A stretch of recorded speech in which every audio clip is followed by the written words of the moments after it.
নির্বাচন এলে একসময় দেয়াল, খুঁটি আর দড়িতে ঝুলে থাকা পোস্টারের ভিড় ছিল পরিচিত দৃশ্য। তবে ত্রয়োদশ জাতীয় সংসদ নির্বাচনে সে চিত্র বদলে গেছে। নির্বাচন কমিশনের কঠোর নির্দেশনায় সব ধরনের পোস্টার নিষিদ্ধ হওয়ায় এবারের প্রচারণা অনেকটাই পোস্টার মুক্ত। কোথাও কোথাও ব্যতিক্রম দেখা গেলেও তা আগের মতো চোখে পড়ার মতো নয়। এর বদলে প্রার্থীদের ঝোঁক বেড়েছে ডিজিটাল প্রচারণার দিকে, বিশেষ করে সামাজিক যোগাযোগ মাধ্যম ফেসবুকে। পোস্টার নিষিদ্ধের ফলে প্রচারণায় কিছু ইতিবাচক পরিবর্তন এসেছে। কয়েক বছর আগে রঙিন পোস্টার বন্ধ হলেও এবার সাদা কালো সহ সব পোস্টারে নিষিদ্ধ করা হয়েছে।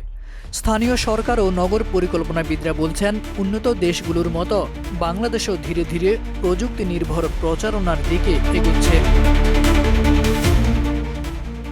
এবারের নির্বাচনে মাইকিং আগের তুলনায় কম, তবে প্রার্থীদের ঘরে ঘরে গিয়ে ভোট চাওয়ার প্রবণতা বেড়েছে। বিলবোর্ড ব্যবহারের সুযোগ থাকলেও তা মূলত শহরাঞ্চলে সীমিত। গ্রামাঞ্চলে তুলনামূলকভাবে কম দেখা যাচ্ছে। সামাজিক মাধ্যম, হোয়াটসঅ্যাপ ও অন্যান্য ডিজিটাল মাধ্যমে প্রচারণাই এখন বেশি কার্যকর।